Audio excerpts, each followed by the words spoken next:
क्या तेजस्वी यादव को उत्तराधिकारी बताकर नीतीश कुमार ने कर दिया विलय का इशारा? आरजेडी और जेडीयू की विलय की खबर कुछ दिनों से बार बार चर्चे में आ रही है। 21 अक्टूबर को नीतीश कुमार ने तेजस्वी यादव को अपना भविष्य बताकर बिहार की नई राजनीतिक जमीन की ओर इशारा भी कर दिया था। ऐसा संकेत भले ही नीतीश कुमार ने मोतिहारी में बीजेपी के साथ अपने रिश्ते का खंडन करते हुए दिया हो, लेकिन इतना साफ कर दिया है कि आने वाले समय में बिहार की बागडोर तेजस्वी यादव के ही हाथ में होगी। जाहिर है, इससे वे सभी दावे खारिज हो गए जिसमें नीतीश का बीजेपी के प्रति उभरने वाला प्यार एक बार फिर सियासी गलियारों में चर्चा का सबब बन रहा था। बिहार में लोकसभा चुनाव के बाद आरजेडी और जेडीयू का विलय तय माना जा रहा है। जेडीयू के शीर्ष नेता समझ चुके हैं कि जेडीयू में सेकंड लाइन का नेतृत्व तैयार नहीं है जो जेडीयू को नीतीश कुमार की तरह दशा और दिशा दे सके।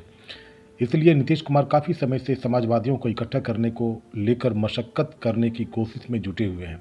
नीतीश कुमार की कोशिश जेडीएस को भी साथ लाने की थी, लेकिन एचडी देवगौड़ा के बीजेपी के साथ गठबंधन कर लेने के बाद ये संभावना लगभग खत्म हो गई है। एचडी देवगौड़ा कर्नाटक में अपनी पार्टी की भविष्य की चिंता कर बीजेपी से गठबंधन किया है, लेकिन बिहार में एक बार फिर लालू प्रसाद और नीतीश कुमार की जोड़ी पार्टी का विलय कर बीजेपी से आर पार की तैयारी कर चुकी है। लोकसभा चुनाव से पहले एक रणनीति के तहत इसे रोका गया है, लेकिन लोकसभा चुनाव के बाद विलय तय माना जा रहा है और तेजस्वी की ताजपोशी लोकसभा चुनाव के बाद ही तय मानी जाएगी। नीतीश कुमार के फैसले का विरोध करने की हैसियत जेडीयू में किसी नेताओं में नहीं है। नीतीश की इच्छा के अनुसार ही राजीव रंजन सिंह उर्फ ललन सिंह जेडीयू को आरजेडी के साथ करीब ले जाते देखे जा सकते हैं।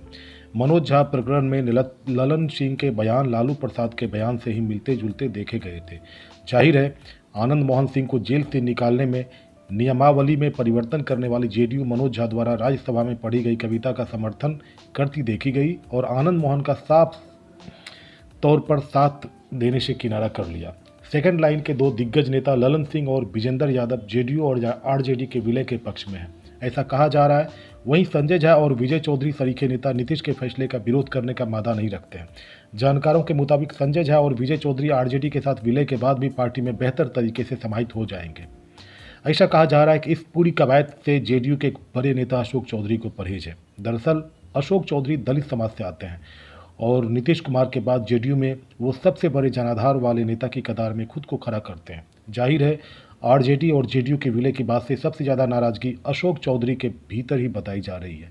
यही वजह है कि पार्टी के भीतर दो धड़े में एक धड़ा अशोक चौधरी का बताया जा रहा है जो आरजेडी और जेडीयू के विलय के विरोधी है। वहीं दूसरा धड़ा राजीव रंजन सिंह उर्फ ललन सिंह और विजेंद्र यादव का बताया जा रहा है जो आरजेडी और जेडीयू के विलय के हिमायती बताए जा रहे हैं। वहीं विजय चौधरी और संजय झा को लेकर कहा जा रहा है कि नीतीश कुमार जो भी फैसले लेंगे उसमें इन दोनों नेताओं की हामी तय है। नीतीश कुमार द्वारा राष्ट्रपति के सामने दिए गए बयान की बात हो या फिर G20 में पीएम मोदी से मुलाकात की घटना, नीतीश कुमार के इस व्यवहार से कार्यकर्ताओं में भयानक कन्फ्यूजन है।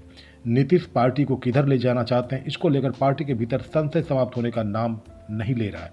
जेडीयू के विधायक भी पटना पहुंचकर ललन सिंह और अशोक चौधरी कैंप से दूरी बनाकर चलने में ही भलाई समझ रहे हैं। दरअसल दोनों नेताओं के बीच चल रही वर्चस्व की लड़ाई में विधायक तय नहीं कर पा रहे हैं कि किस ओर जाना उचित होगा। इसलिए पार्टी की दशा और दिशा को लेकर कार्यकर्ताओं और विधायकों में गहरा असंतोष देखा जा सकता है।